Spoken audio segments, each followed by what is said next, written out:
الرجیم والذی ارسل رسولہ بالہدی ودین الحق لیظہرہ علی الدین کلہ۔ معزز سامعین گرامی قدر اور میرے صحافی بھائیوں اور احباب، آپ ملک کے حالات کو ایک عرصے سے جانتے ہیں۔ ملک کے اندر بہت عرصے سے اس بات کو محسوس کیا جا رہا تھا کہ ملک کے اندر کوئی ایسا نمائندہ مذہبی سیاسی پلیٹ فارم ہونا چاہیے جس کے اندر تمام مسالک کی نمائندگی بھی موجود ہو اور تمام مسالک جو ایک بیانیہ ہوتا ہے دین کا اس کو اچھی طرح عوام کے سامنے رکھیں۔ ہوتا کیا آیا ہے، ہمیشہ عوام، آپ صحافی بھائی جانتے ہیں، یہ شکوہ کرتی ہے کہ مولوی اکٹھے نہیں ہوتے۔ اب جب اکٹھے ہو جائیں تو اس کے بعد اعتراضات دوسرے قسم کے کرنا شروع کر دیتے ہیں کہ ایک دوسرے کے پیچھے نماز نہیں پڑھتے، یہ ہمیں دین کیا سکھائیں گے، یہ اسلام کیا ملک میں لے کے آئیں گے۔ تو یہ جو باتیں ہیں یہ بڑی سطحی اور irrelevant آرگیومنٹ ہوتے ہیں، اس کی چند وجوہات ہیں۔ جو مشترکہ ایجنڈا ہوتا ہے، مشترکہ قاصد ہوتا ہے، مشترکہ مشن ہوتا ہے، اس کے لیے نبی کریم صلی اللہ علیہ وسلم نے مدینہ کی ریاست کے اندر رہتے ہوئے یہودیوں کے ساتھ بھی اتحاد کیا تھا۔ کیا مطلب یہ ہے کہ اگر مدینہ کی ریاست کا دفاع مقصود تھا تو اس کے اندر نبی کریم صلی اللہ علیہ وسلم نے یہ نہیں دیکھا یہ یہودی ہیں تو ان کے ساتھ اس ایجنڈے کے اوپر اتحاد نہیں ہو سکتا۔ اگر مسلمانوں کا کافروں کے ساتھ ایک مشترکہ ایجنڈے پہ اتحاد ہو سکتا ہے تو مسلمانوں کے اپنے ہی مختلف مسالک کا آپس میں اتحاد کیوں نہیں ہو سکتا؟ جبکہ حقیقت میں اگر دیکھا جائے تو صرف مسالک کے مابین جو اختلاف ہوتا ہے وہ عقائد اور عبادات کی ادائیگی میں ہوتا ہے۔ یہ بڑی عجیب بات معاشرے میں کہی جاتی ہے، بڑے عرصے سے سنتے آ رہے ہیں جی ہم نماز کیسے پڑھیں، کوئی رفعتین کے ساتھ پڑھتا ہے، کوئی ہاتھ نیچے باندھتا ہے، کوئی اوپر باندھتا ہے۔ تو بھائی یہ عبادت کی ادائیگی کے طریقے میں اختلاف تو موجود ہے، لیکن کیا یہ اختلاف ہے کہ 5 نہیں پڑھنی؟ 5 تو ہر مسلک میں موجود ہے، 5 تو پڑھو۔ 30 روزے تو موجود ہیں، وہ تو رکھو۔ اس کا مطلب یہ ہے کہ عبادات کی ادائیگی اور عقائد میں اختلاف ضرور ہوتا ہے اور وہ اختلاف ہم مانتے ہیں۔ متحدہ مجلس عمل کے قیام سے ہم یہ نہیں کہتے کہ ہم نے ان اختلافات کو ختم کیا ہے، بلکہ ہم یہ کہتے ہیں ہم نے مشترکات اور جو بنیادی چیزیں ان پہ اتفاق کیا۔ کیا مطلب یہ ہے، آپ خود عام فہم بات ہے، اب خود سوچے کوئی مسلک ایسا ہے جس کے اندر چوری جائز ہو؟ نہیں جائز۔ ڈکیتی جائز ہو؟ نہیں جائز۔ سود جائز ہو؟ نہیں۔ شراب جائز ہو؟ نہیں۔ اس کا مطلب ہے اخلاقیات اور مشترکات معاملات میں، معاشرت میں بہت زیادہ 99% اگر میں کہوں ایک جیسے ہوتے ہیں تو اس میں بے جا نہ ہوگا۔ کیا مطلب؟ ہم یہ چاہتے ہیں کہ ملک میں بے حیائی ختم ہو، عریانی اور فحاشی ختم ہو۔ اب یہ کسی مسلک پر اس کے اوپر اختلاف نہیں ہے۔ پھر سب سے زیادہ خوش آئند بات اس قسم کے اتحادوں کی کیا ہوتی ہے؟ دیکھیں، مذہبی منافرت، فرقہ واریت معاشرے میں جب پھیلتی ہے ہم یہ سمجھتے ہیں ایک گروہ صحابہ کی توہین کرتا ہے، لیکن اب وہی گروہ، ان کے اکابر جب ہمارے ساتھ بیٹھ کے سائن کر لیتے ہیں اور ہم ان کے مطابق سائن کر دیتے ہیں کیا کہ حضرت ابو بکر، حضرت عمر، حضرت عثمان، حضرت علی، حسنین کریمین، حضرت فاطمہ کی کوئی شان میں گستاخی نہیں کرے گا۔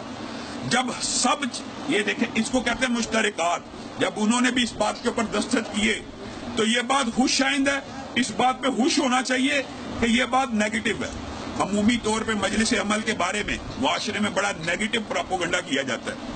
جی جو میں نے آپ کے سامنے پہلے بات رکھی، یہ نمازیں ایک دوسرے کے پیچھے نہیں پڑھتے، یہ ان کے عقائد ایک جیسے نہیں۔ یہ بات میں آپ کے سامنے برملا طور کے اوپر کہنا چاہتا ہوں، کسی کے ساتھ اتحاد کرنا اور بقائے باہمی، ہمارے معاشرے کے اندر ہم عیسائیوں کے ساتھ رہتے ہیں، ہم ان کو پورے حقوق دیتے ہیں، ہندو پاکستان میں رہتے ہیں، ان کے پورے حقوق ہیں، عیسائی ہمارے گھروں میں کام کاج کرتے ہیں، سب کو پتہ ہے ہم ان کو کافر مانتے ہیں، عیسائیوں کو، یہ تو کافروں کا معاملہ ہے۔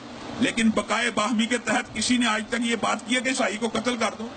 اس کا مطلب ہے یہ ایک نیچرل بات ہے، لوگوں کو پتہ ہوتا ہے کہ کسی کا عقیدہ اگر ہمارے خلاف ہے، اس کا مطلب یہ نہیں ہے کہ اس کو قتل کر دینا یا اس کو تلف کر دینا۔ اگر ہم بقائے باہمی کے ساتھ کافروں کے ساتھ معاشرے میں رہ سکتے ہیں تو یہ تو مسلمانوں کے لیے بہت بڑی خوشخبری کی بات ہے کہ جو مسالک آپس میں ایک دوسرے کے ساتھ اختلاف رکھتے تھے وہ متفقات اور مشترکات کے اوپر ایک ہو گئے۔ 14 نکاتی ایک ایجنڈا انشاءاللہ 13 مئی کو مینار پاکستان میں پیش کیا جائے گا۔ جس کے بنیادی نکات وہی مشترکات ہیں، فحاشی کے خلاف، عریانیت کے خلاف، سودی معیشت کے خلاف۔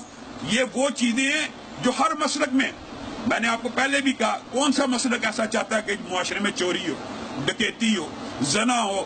یہ سارے معاملات جو ہوتے ہیں، رشوت ہو، رشوت کے کہنے کا مطلب یہ ہے کہ جو اخلاقی معاملات ہیں یا معاشرتی معاملات ہیں ان میں ہم سب ہم آہنگ ہیں، لیکن ہم یہ نہیں کہتے کہ کوئی ہمارا عقیدہ زبردستی قبول کرتے، ابلاغ جاری رہے گا، یا ہم ان کا، کسی بھی جماعت نے اپنے عقائد کو یا عبادات کی ادائیگی کو سرنڈر نہیں کیا، لیکن یہ بات کے اوپر اتفاق ہوا ہے کہ بھائی 5 نمازیں پڑھنے کی ترغیب دی جائے، نظام صلاۃ ملک میں لایا جائے، نظام زکوٰۃ ملک میں لایا جائے، 5 وقت نماز پڑھو، یا جس طرح مرضی پڑھو، 5 نمازوں میں تو اختلاف کوئی نہیں نا۔ مولویوں سے یہ عجیب ایلیگیشن، جی ہم اس لیے نہیں پڑھتے، جی پڑھیں کیسے؟ اور بھائی تو 5 پڑھ لے، جیسے بھی تو پڑھنا چاہتا پڑھ لے۔ کہنے کا مطلب یہ ہے، کوشش یہی ہونی چاہیے، وہ تحقیق کرے کہ اس کی نماز سنت کے مطابق ہو، لیکن بات یہ ہے کہ ان اختلافات عبادات کی ادائیگی کو یا عقائد کے اندر اختلاف کو ہم یہ سمجھ لیں کہ مسالک کے مابین کوئی مشترکات ہی نہیں۔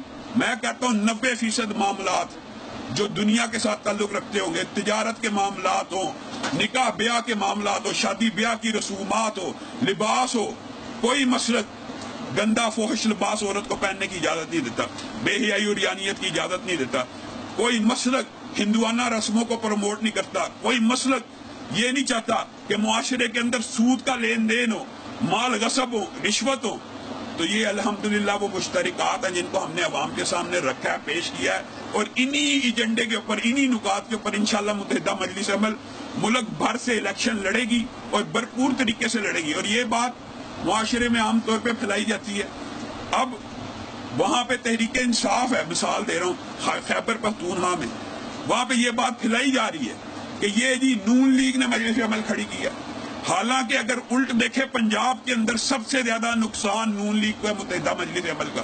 اس کی کیا وجہ ہے؟ نون لیگ کے ساتھ ہمیشہ دائیں بازو کا ووٹ رہا ہے۔ اب اگر متحدہ مجلس عمل پنجاب کی ہر نشست سے ایک اچھا خاصا ووٹ لیتی ہے تو وہ نون لیگ کا ووٹ ہے۔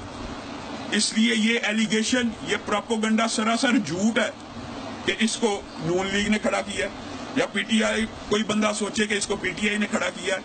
یہ خود خالص اخلاص کے طور پہ اسلام کی سربلندی کے لیے اس اتحاد کو قائم کیا گیا۔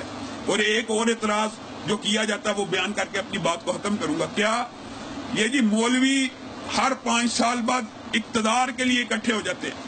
افسوس اور دکھ کی بات یہ ہے، جو سیاسی جماعتیں صرف اقتدار کی سیاست کرتی ہیں، P T I who, known league ہو، کوئی بھی سیاسی جماعت ہو، اس کا تو نظریہ ہی اقتدار ہوتا ہے کہ مجھے اقتدار دیا جائے۔ وہ کہتی ہے عوام کے سامنے، یہ نظریہ پیش کرتی ہے کہ مجھے اقتدار دو۔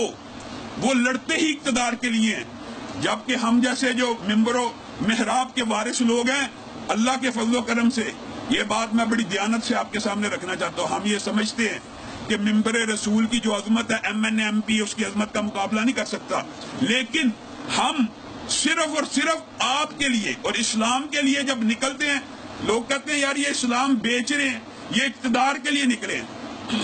اقتدار کے لیے جو پارٹیاں سیاست کرتی ہیں وہ اقتدار کے لیے نہیں، لیکن اگر مولوی الیکشن لڑنا شروع کرتے تو کہا جاتا ہے اقتدار کے لیے نکلے، حالانکہ سراسر نظریات اسلامی پیش کیے جاتے ہیں۔ اور یہ بھی بات یاد رکھیے، بالعموم آپ کو پتہ معاشرے کے اندر لوگ مذہبی جذبات ضرور رکھتے ہیں، ہم چاہتے ہیں کہ ایک وقت ایسا ہے کہ پاکستان میں بھی اسلام کی بہار آئے، ہم نظریات، لیکن عمومی طور پہ آپ مجلس عمل کے کینڈیڈیٹ جو کھڑے ہوں گے ان میں سے اکثر کو پتا ہوگا کہ ہمیں شکست ہونی ہے، لیکن وہ بھرپور الیکشن کس وجہ سے لڑتے ہیں؟ آپ خود بتائیں۔ ایک بندہ، اس کو پتا ہے، نظر آ رہا ہے کہ میرا اس خطے میں یا اس صوبے میں ووٹ بینک کمزور ہے، لیکن وہ پھر بھی الیکشن لڑتا ہے۔ وہ کس لیے لڑتا ہے؟ وہ لوگوں کی ذہن سازی کے لیے لڑ رہا ہوتا ہے۔ اس کو پتا ہوتا ہے میں نے M N A M P A نہیں بننا، لیکن وہ لوگوں کے نظریات کو تبدیل کر رہا ہوتا ہے۔ تو مولوی تو خالصتاً اسلامی نظریے کے اوپر لڑے ہوتے ہیں۔